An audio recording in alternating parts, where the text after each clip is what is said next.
You cannot explain this away. This is the same setup as at Giza.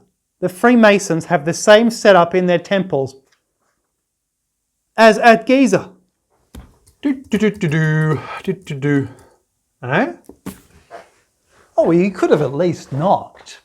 But now that you're here, I want to tell you all about how the Freemasonic ancestors built the Great Pyramid. And you're going to say, whoa, hang on a second, Charles. Freemasons? Yes, basically. And there's nothing esoteric about this. It's pure deductive logic. So how this all works is, and this is a follow-up to the previous video, this is a part 2, because if Khufu or someone associated with Khufu constructed the Great Pyramid, then it follows that the worldwide builders that we see who have built the Great Pyramid obviously also built the Inca walls, Inca monuments, and they built buildings all around the planet. These were a worldwide civilization. And of course, this fits in with the pyramid. They knew the geodetics. They were a worldwide people. They knew the size of the earth, the layout of the countries. They had the complete version of the Piri-Reis map. We've proven that in earlier videos and how it was torn off and how that modified later maps. So, who built the Great Pyramid? It's obvious that worldwide builders built it at Khufu's behest and in the time of Khufu. So these worldwide builders were presumably the Freemasons, the Masons, the Master Masons. How do I know? It's easy. Look in the Quran, it says Haman built the Great Pyramid. Look in archaeology, it says Hemiunu built the Great Pyramid. And look in the history of Freemasonry and it tells you their first member, the builder of the Temple of Solomon, was Hiram Abif. So Hiram, Haman, Hemiunu. Are they one and the same? What I've noticed is that Hiram is clearly so similar to a god found at Giza called HoremAkhet. Akhet is a very strange word. It seems to mean horizon, but this might be a mistranslation. I believe it's more like a transliteration, a translation which would preserve the meaning, would make it resemble what is happening at Giza. The sunrises, the sunsets. So does Ak mean sunset, sunrise, and sky, Horem, the flying god of the sunrise and the sunset? Is Hiram Abif related to this?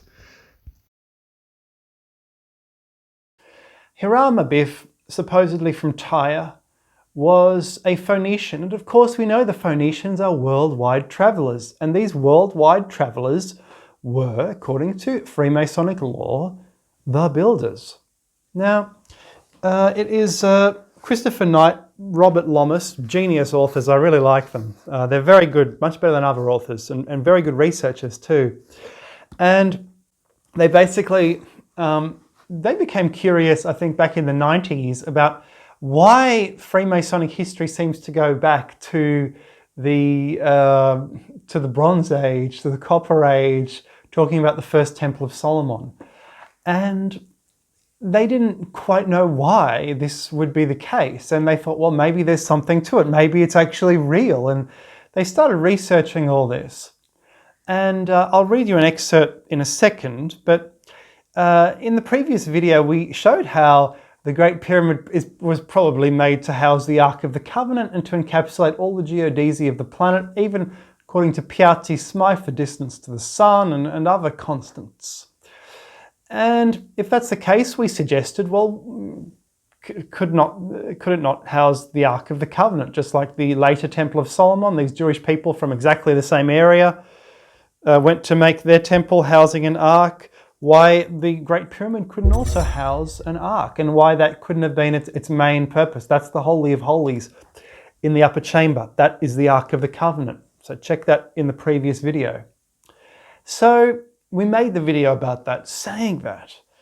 And so it follows that if that is therefore the older temple, the Great Pyramid is the older temple, the older version, even of the older version of the Temple of Solomon, Well, doesn't it kind of follow that Genesis is also much older? It's a much older story.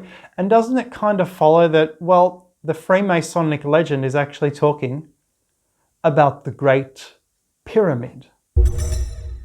And these Masons have kept alive this story in their guilds from ancient times to the Middle Ages and onwards until modern times, where some branch of the Freemasons, we don't know how far back they go, some branch of the Freemasons decided to teach this in their ritual.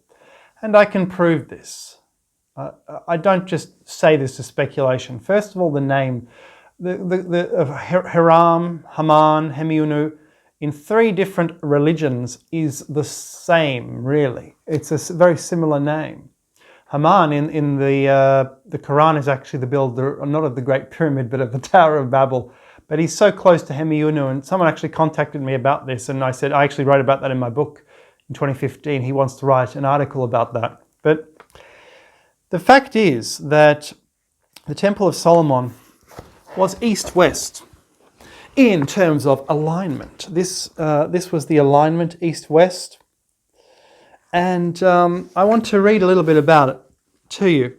So we know there are 2 pillars, Boaz and Yakin. We explained the pillars in previous things, but they say in the center of the ceiling of an Egyptian Masonic temple is a blazing star with the letter G at its center. This is said to represent the sun at noon when God is most high. So they're interested in the sun. It's solar worship.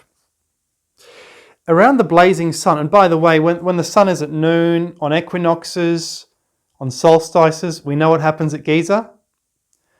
The shadows seem to vanish on certain faces of the pyramids. Right? There's more. Around the blazing sun is a 5-pointed star which has no explanation within Freemasonry, but is certainly a representation of Venus's movements around the sun as viewed from Earth. Venus makes a star-like pattern in the sky, an apparent pattern, not a real pattern from our perspective.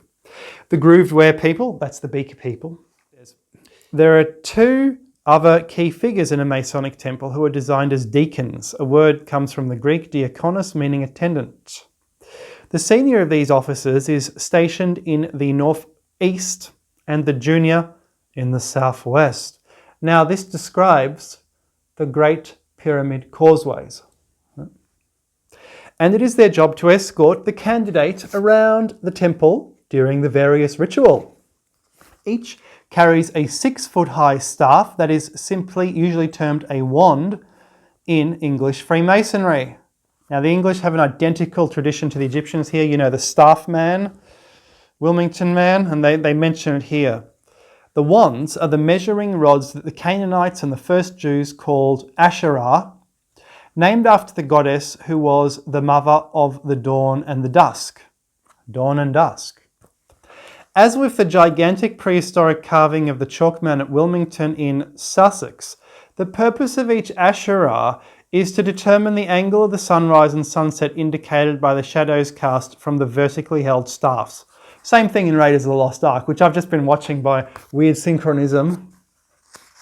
So we have an east-west alignment. Now we don't have an east-west alignment in the pyramids. We have them in the First Dynasty pyramids. Second Dynasty seem to have been possibly Nubians. They didn't build any pyramids at all. Third Dynasty was, I believe, a kind of Eurasian people, possibly Chinese or pre-Chinese, with maybe different features to the modern-day Chinese, who built the North-South complex, the Zoser complex. But then, in the Fourth Dynasty, it returns to an East-West alignment people, and that's what we see in the Temple of Solomon. It says these deacons were essential for orienting the temple. The word orient means east, comes from the Latin oriens, meaning rise. This was, of course, done by finding 2 days a year when the shadow of the rising sun was perfectly aligned to the shadow of the setting sun, which are the equinoxes.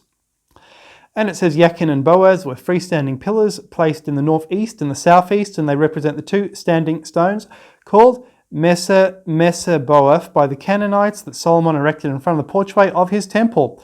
And I made a video earlier saying these were totem poles, quite clearly totem poles. So basically what we have is the pillars represent the solstices. So these are like what we have at Giza, where we have the causeways being of vital importance. And he goes on to say that these are actually used in where the people stand inside the temple. And I said, wow, when I wrote this, I thought this was, just pure wow, because this is exactly like the alignment at Giza. We have an equinox alignment and we have two other alignments, which no one has even realized they're alignments. I've done extensive research already. No one even realizes these are alignments, people. It's unbelievable. So it says the two most important feast days in the Masonic calendar are both St. John's days. One is dedicated to John the Baptist, honor around the summer solstice. The other to John the Divine. Seems to be a different one. Honor around the winter solstice. These 2 days therefore represent the celebration of the two solstices marked by the sunrise lines of Yakin and Boaz in the Enochian temple of Freemasonry. So they reckon the Enochian temple is the alternate to the Judaism temple. It's an earlier temple. There are 3 degrees through which a man may pass to become a full member, known as a Master Mason. In the first degree, the candidate is conducted for a ritual before being made an entered apprentice, Freemason. He is then placed on the northeast corner of the lodge, with the deacon holding the candidate in one hand and his asheraf in the other.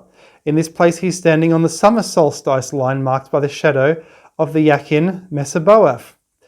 The basic tools of the emblematic craft are explained to him while he is in this position. And it goes on and on and on. And it says the other Mason, the fellow craft Mason, is placed in the southeast corner to mark the progress he has made in the science. It says the place that he stands is the winter solstice, delineated by the shadow of the Boaz Mesaboa.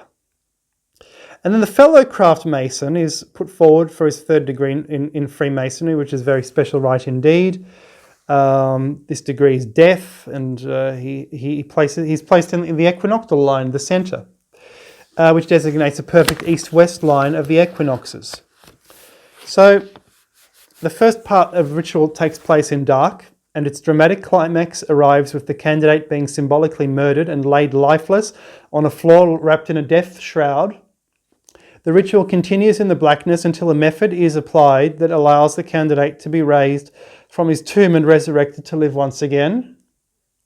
At the moment of resurrection, a light in the shape of a 5-pointed star is illuminated in the east. So it's rising Venus.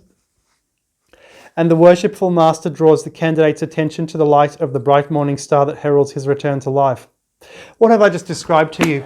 That is the Osiris religion, that is rebirth religion, that is the pyramid religion. This is unbelievable. This is absolutely unbelievable. And they're even standing in the same places as the causeways for the 3 pyramids at Giza. This is proof. People, this is what is known as PROOF, in my opinion. This is unbelievable. Just unbelievable. So, in the first chapter of our first book, they say, at the outset of our quest to find the origins of Freemasonry, we were puzzled by the description given for this degree during ceremony. Points to the darkness of death and to the obscurity of the grave as a forerunner of a more brilliant light, which shall follow at the resurrection of the just, when these mortal bodies which have been long slumbering in the dust have been awakened, reunited to their kindred spirit and clothed with immortality. And he goes on and he says, then it made no sense, but now they see it's Venus and then a forerunner of the rising sun, the rising of the sun afterwards. And they say it's the same thing at Newgrange. Irish tombs show the same thing. Guys, this is absolutely incredible. It's absolutely amazing. This Freemasonic religion that these two have uncovered is the Giza religion. I'm quite convinced of that. So when you saw the title of the video, which included Great Pyramid Freemason, you thought, here we go. But now you know that it is actually the same religion. And to my mind, since no one actually knows the causeways point to different risings of the sun, actually no one's actually bothered to investigate. They assume others have done it, but I've looked, no one's, so far as I can see, no one's done it yet. And I've done it, and I've asked a lot of people, so I have to write a book about that. A little monograph, but I wanted you to know that the Freemasons have the same religion as the builders of Giza. So They even have the name of the guy, Hiram must be Hamiunu. So they must be the builders of Giza, QED, the Freemasons, what we know as the Freemasons, built Giza, and if they built Giza, they built other monuments around the world which look similar to Giza, including the Inca monuments. How good is that? Check out my books on Amazon.